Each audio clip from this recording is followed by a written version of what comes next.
Well, hello, this is Jeff Gaudiosi, and you're on misplacedstraws.com, and it's another edition of the Blues Fix. My guest today just has an amazing guitar pedigree. He was born in Shreveport, Louisiana, cut his teeth in Dallas, Texas, mentored by people like Buddy Miles and Billy Gibbons. He was born to play the blues. Whether you know him from his solo material or even his work with Supersonic Blues Machine, you should know who Lance Lopez is. He has a new record out called Trouble is Good, and he's here to talk about it. Welcome, Lance Lopez. Welcome. Hey, Jeff, thank you so much for having me. It's such an honor to be here and talk with you this afternoon. Oh, my pleasure. And first of all, the record's fantastic. Since I got a copy, I've been listening to it pretty regularly. So definitely Thank you so enjoy it. much. And Thank let's you so start much. off with this record. I mean, first off, who joined you on it? Who's your band on the record? Oh man, there's so many great bass guitar players, keyboard players, drummers on the album that it was just, I was so grateful for all of the great talent that showed up to lend their services and lend their talent and lend their time to Trouble is Good. We have Bobby Rondinelli on drums on some tracks, from Rainbow and Black Sabbath and etc.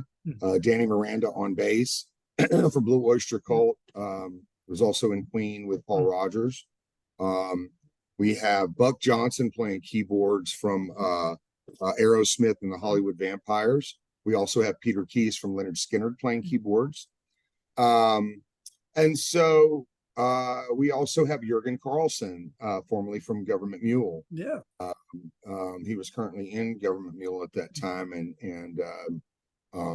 we were so lucky to get him. And oddly enough, they had some. I think Warren had some health issues, and they were rescheduling shows, and so we were able to have Jurgen with some time off.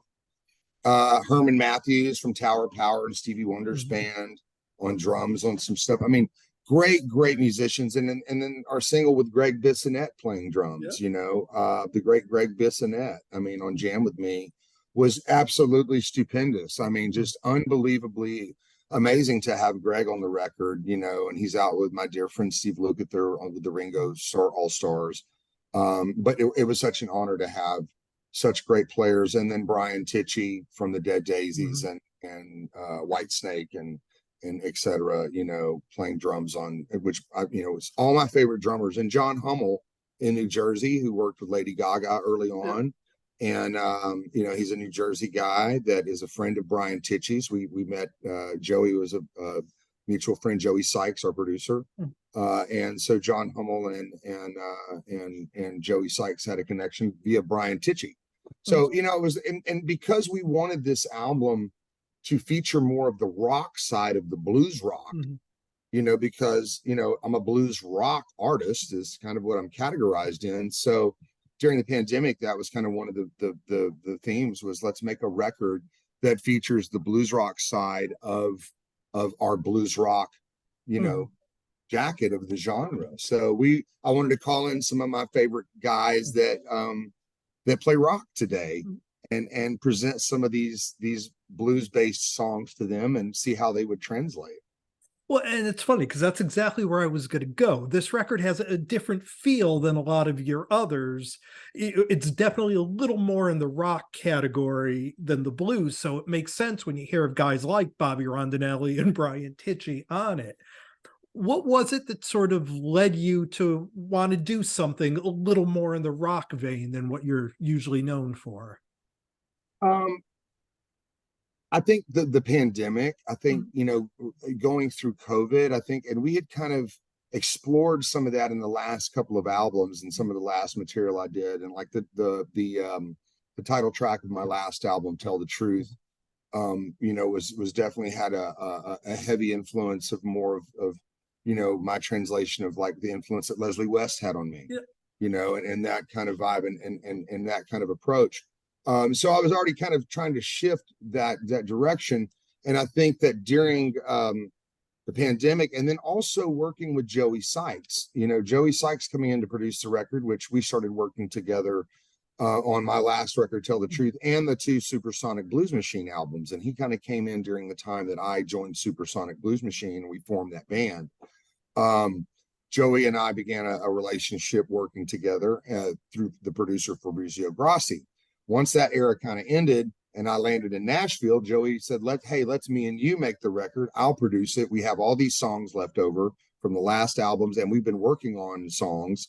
Let's just do this. And then COVID happened. We were making plans in the pandemic. So then that thrust me into home recording, which is what The Trouble Is Good is about, is that the trouble that happened with the pandemic and the lockdown thrust me into different skill sets like home recording. I began guitar amp repair. I was working on guitar amps and retubing and biasing amps, and then learning computer software and recording gear and speakers and microphones and all that. So that was where it was good. Like it thrust me, and I think a lot of other people set up home situations, video gear, recording gear, etc. So that was good. I think that's the good part. Everybody was thrust into a different skill set. So that's kind of what it was, the title was about, and kind of how we all persevered, and we all had the blues, and we all had to move through it, and we did. Those of us that were lucky enough to, persevere through that time. So it's really, that's what the album was about. So to answer the question of the rock vibe,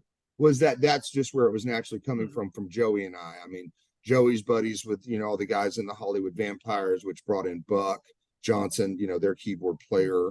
And, and so that whole element and vibe of that world really translates onto this record. And so that's what we wanted to express, was that side. Let's make a blues rock record, Yeah, and you talked a little bit about it. Once the pandemic hit, everyone stopped. And for you, you went 5 years between your last 2 solo records, which is your longest stretch. Now, as you were kind of learning these new skills, were you constantly writing? Were some of these songs left over from the last session mixed with stuff you were doing over the break? Absolutely. Yeah. I began writing. I was always writing. I was always writing, and I began writing in a little different way when I arrived in Nashville. I began writing in open tunings, which is like where songs like Voyager come from on the record. And I just began exploring different things. I took a big break to refocus on my wellness and my health. And during that time, I was listening to a lot of world music. I was listening to guys like Ali Farka Touré from West Africa, and Rahim Al-Hajj and Anushka Shankar, and all these different world music artists, and really translating that onto my guitar. And so that's kind of how Voyager came about, was an open A tuning with the low E string dropped down to an A to create like a tempura drone type of vibe. And it was really interesting. And I actually had a conversation with John Hyatt, and he actually wrote down, he took a pen out and wrote down the tunings I was using, because he was interested in writing, because he's always writing at home. And I was discussing that with him. I said, I wanted to challenge myself and not just come to Nashville and write with your D, C, G, E, your regular chord.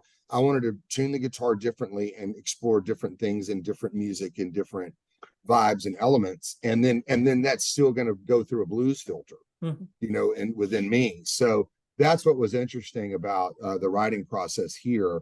And then Joey had, the great ideas and the pop sensibility, and he comes from kind of that world that then melded that together and was able to translate it the way that we did. So, we were always writing. We had songs left over. I wrote a lot in Nashville, and then we continued writing all throughout the pandemic and making the record. Yeah, and during the break too, I know you did some work with some other artists. You worked with one of my favorite artists, Eliza Neals, and just put down an incredible solo on her "Queen of the Nile" single. Oh, thank you. Thank you. What was it like working with Eliza? And do you like getting out of your comfort zone and kind of working with other artists like that? Absolutely. I mean, I think it's a challenging.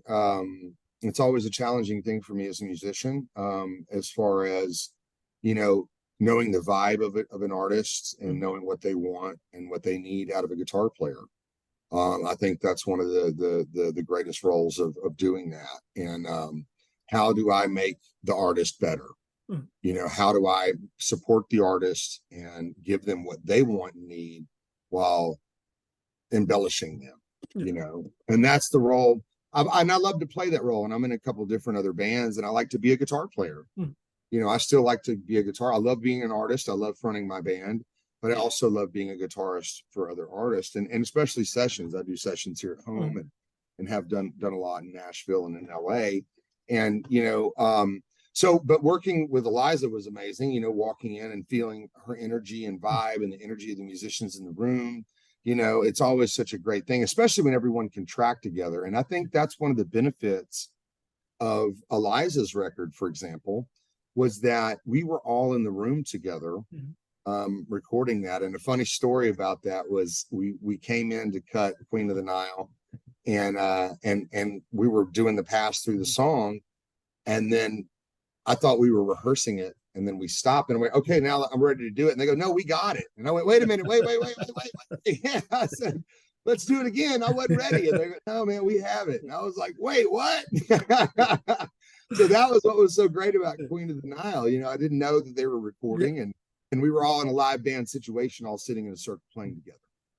Yeah, she's great. I've had her on here a couple of times for interviews. She's always fun to talk to. Yeah.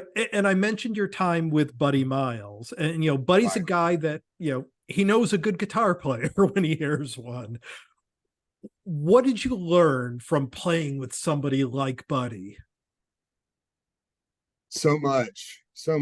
I mean, you know, working with Buddy Miles was one of the highlights of my, you know, entire life and career. You know, and Buddy was so influential and so motivating and inspiring. And like you say, you know, he recognized my guitar playing from playing behind R&B artists like Johnny Taylor and Bill Milton and Bobby Bland and some of those guys I got to play with earlier as a kid. We met at the Pier Rhythm and Blues Festival in Pier, Belgium, in I think 1997, and Peter Green was there that day, Ronnie Earl, like all these giants, you know, these heroes of mine that I was able to be in the same room with. And it was Buddy that came to the side of the stage during our set, and he watched me play, and he recognized by the way that I was playing and the chord voicings I was using and the certain ways that I was playing that I had played in that same world that he and Jimi Hendrix and Billy Cox and you know, a lot of the other artists, Cornell Dupree and Chuck Rainey and all these other great, you know, artists and musicians had come from. And it was true. And he recognized that immediately. And that was like the first things that he said to me. I mean, I came off the stage and there was Buddy, and he was like, give me a big hug, you know, as I'm coming off the stage, you know, from the stage. And he's like, there's Buddy, and he's hugging me. And that was it. And from there it was, you know, and the next morning I'm sitting in the lobby with my Les Paul with Bo Diddley on this side and Buddy Miles on the other, passing my guitar back and forth as a 19-year-old kid. You know, it was a lot to take in.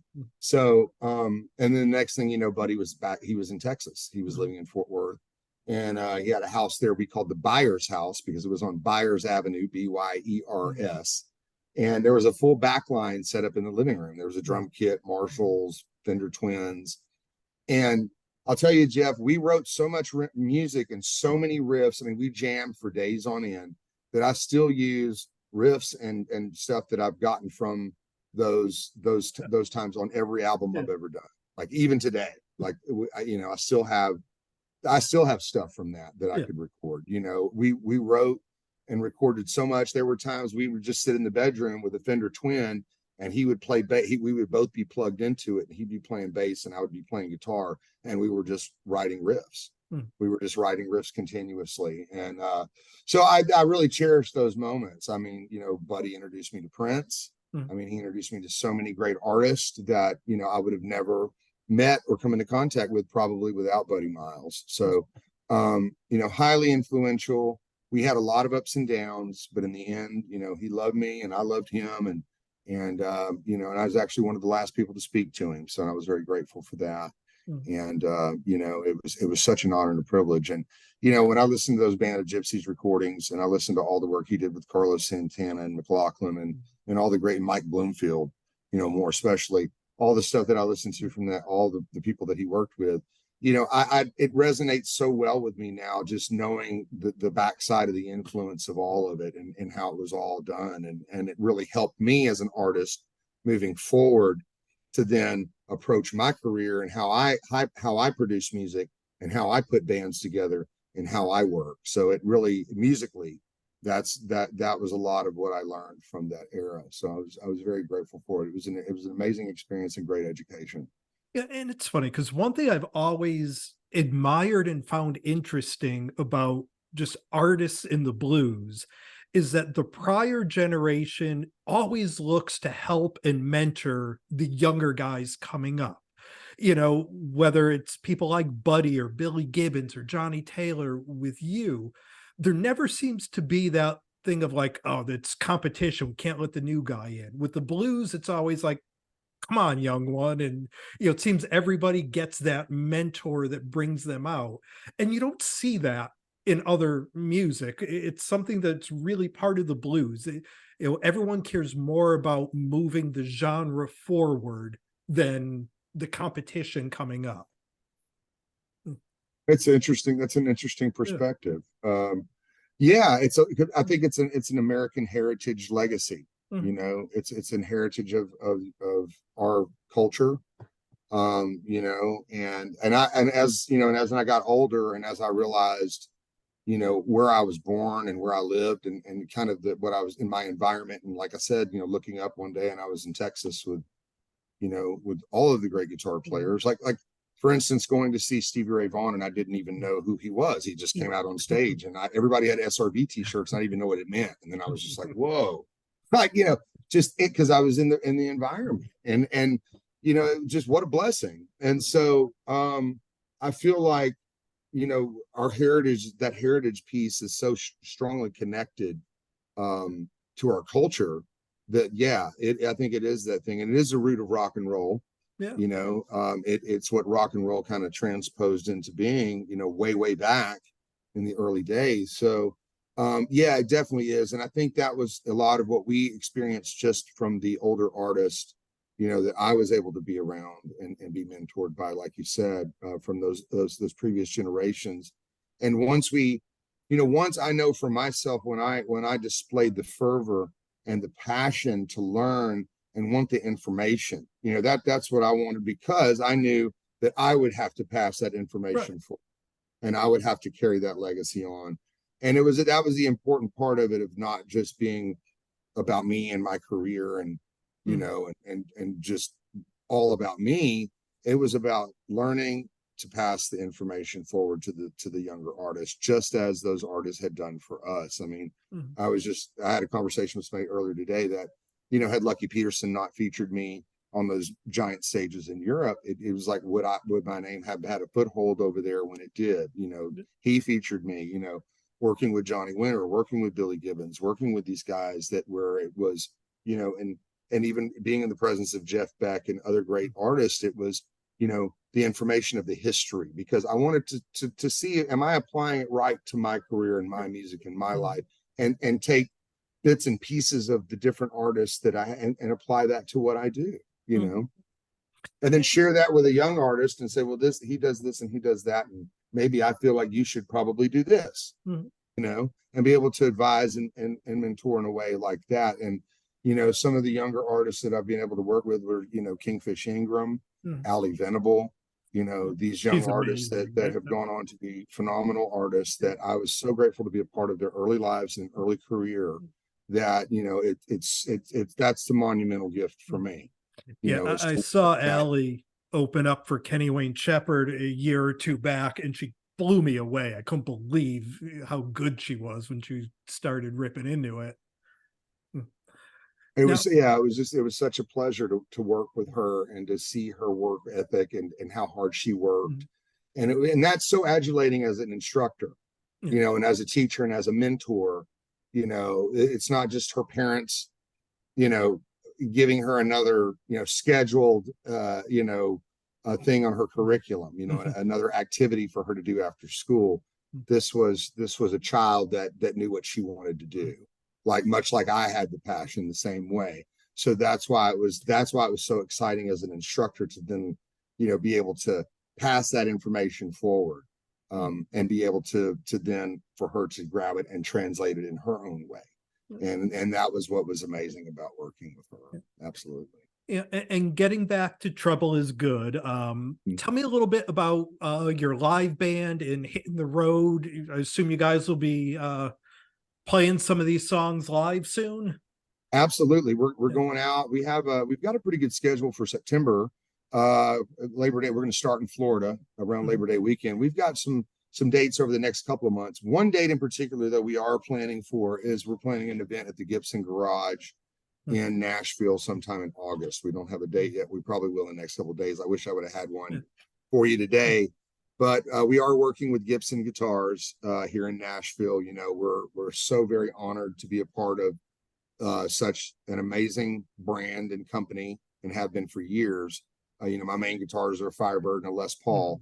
So, and the Bluesbird is with me on the cover of Trouble is Good, because that was one of the main guitars on the record. So we're planning an official album launch from Gibson, with Gibson, in alliance with Gibson. And so we're very excited about that. And then in September, we're starting in Florida, and our tour dates are at lancelopez.net. We have a little tour date button and a bands in town schedule that's getting updated literally every day. We've got dates coming in that we're going to be working from the fall after. So we're looking forward to the first part of next year as well in the spring, and getting on the road. So the best way to keep up with the tour dates is lancelopez.net. And our social media sites, Lance Lopez at Lance Lopez Guitarist on Instagram and Facebook. So we keep all of our social media very active and very updated. Definitely. We look forward. Hopefully we'll catch up here in the Northeast as the tour goes on. We're working on it. Well, we've been spending some time here with Lance Lopez. The record is called Trouble is Good. It's a fantastic record. Highly recommend it. Lance, thank you so much for taking some time to talk about it today. Really appreciate it. Absolutely. It's so good. So good to be here. Thank you so much for having me. We'll definitely be doing it again soon. Awesome. Thanks. Take care. Yep.